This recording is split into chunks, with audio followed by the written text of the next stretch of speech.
පාප් වහන්සේගේ අවමංගල්‍ය කටයුතු සිද්ධ වෙන්නේ මේ සෙනසුරාදා ඉතාලියේ වෙලාවෙන් උදේ 10ට. අලුත් පාප්වරයෙක් පත් වෙන්න ඕනේ නේද එතකොට? ඒත් එක මොකද්ද මේ කමෙන්ට් එකේ තියෙන කළු දුමයි සුදු දුමයි? අද වීඩියෝ එකෙන් බලමු ඒ ගැන.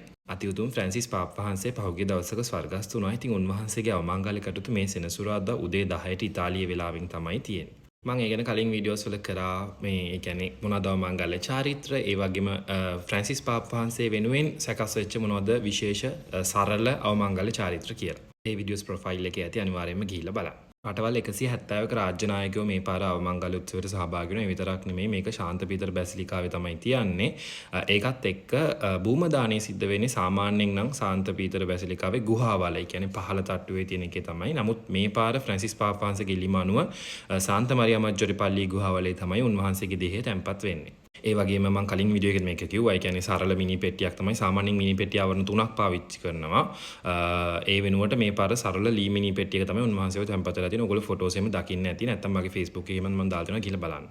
පාප් වහන්සේගේ ආදාහණයෙන් පස්සේ මුළු ලෝකේ පුරා ඉන්න සියලුම කාඩිනල්වරු වතිකානුවට රැස් වෙලා එතනදී කොන්ක්ලේව් සමුළුව තියන්න ඕන දවස තීරණය කරනවා. ඒ දවස තීරණය කරගන්න ඒ වෙනකොට වත්මන් තත්ත්වය කියන්නේ කාඩිනල් මණ්ඩලයේ තත්ත්වේ හැමදේම සාකච්ඡා කරනවා. මේකට අපේ ශ්‍රී ලංකාව නියෝජනය කරන කාඩිනල් රංජිත් හිමිපාණනුත් සහභාගී වෙන්න ඕනේ. මේ වෙනකොට උන්වහන්සේ වතිකානුවේ තමයි ඉන්නේ. මොකද්ද මේ කොන්ක්ලේව් සමුළුව කියන්නේ? කොන්ක්ලේව් සමුළුව කියන්නේ රහස් ඡන්දයක් තියනවා නව කාඩිනල්වරයෙක් නව පාප් වහන්සේ කෙනෙක් පත් කරගන්න මේ කාඩිනල් සමුළුවේ. ඒතකොට මේක සාමාන්‍යයෙන් වතිකානුවේ තමයි තියෙන්නේ. වතිකානුවේ සිස්ටයින් දෙව් මැදුරේදී තමයි මේක ගොඩක් ලාට තියන්නේ. ඉතින් මේක රහස් සමුළුවක්. ඒ කියන්නේ සාමාන්‍යයෙන් ඇතුලේ ඉන්න ස්ටාෆ් එකේටවත් යම්කිසි කාල පරතරයක් ඇතුළත එළියටවත් යන්න බෑ. ගොඩක් රහස්‍ය විදිහට තමයි මේ දේ සිද්ධ වෙන්නේ.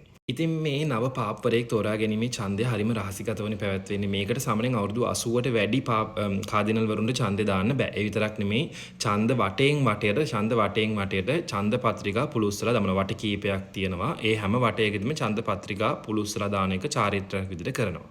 දැන් අපි හිතමුකෝ පළවෙනි ඡන්ද වටෙන් නව පාප්වරයෙක් තේරීපත් වෙලා නැත්තම් ඒ වෙලාවේදී කළු දුමක් නිකුත් කරනවා. අර ඡන්ද පත්‍රිකා පුලුස්සනකොට එතනට රසායනික ද්‍රව්‍යයක් එකතු කරනවා. ඒ එකතු කරලා මට රසායනික ද්‍රව්‍ය ටික නම් මතක නැහැ. මම ඒකත් හෙව්වා මට දැන් මතක නැහැ. කොහොමරි ඒ රසායනික ද්‍රව්‍යات එක්ක අර ඡන්ද පත්‍රිකා පුලුස්සනකොට කළු දුමක් නිකුත් වෙන විදිහට දුම. එතකොට සාමාන්‍යයෙන් සිස්ටින් ඩේව් මැදුරේ දුම් කවුළුවෙන් එතකොට වතිකානුවේ සාන්ත පීතර් බැසිලිකාවේ ඉදිරියේ අර තියෙන ඒ සතුරස්සේ ඉන්න මිනිස්සුන්ට බලා ගන්න පුළුවන් ඒ ගැන.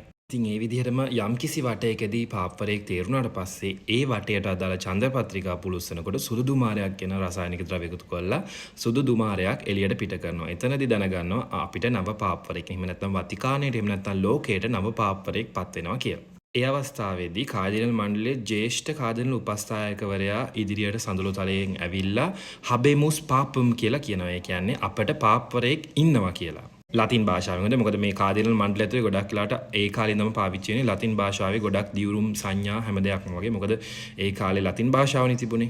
අබේමුස් පාපම් කියලා ප්‍රකාශ කරාට පස්සේ ඒ සඳුළු තලයේ ඉඳන්ම ජ්‍යෙෂ්ඨ කාඩිනල්වරයා විසින් තෝරාගත්ත පාප්වරයාගේ නමයි පාප් නාමයයි දෙකම කියනවා. ඒ කියන්නේ තෝරාගත්ත පාප් නාමයයි දෙකම කියන. ඊට පස්සේ අලුත් පාප්වරයා සඳුළු තලයට අවිලා ජනතාවට ආශිර්වාද කරනවා. පළමු ආශිර්වාදය කරනවා. ඉතින් මේ විදිහට තමයි අලුත් පාප්වරයෙක් පත් වෙන්නේ.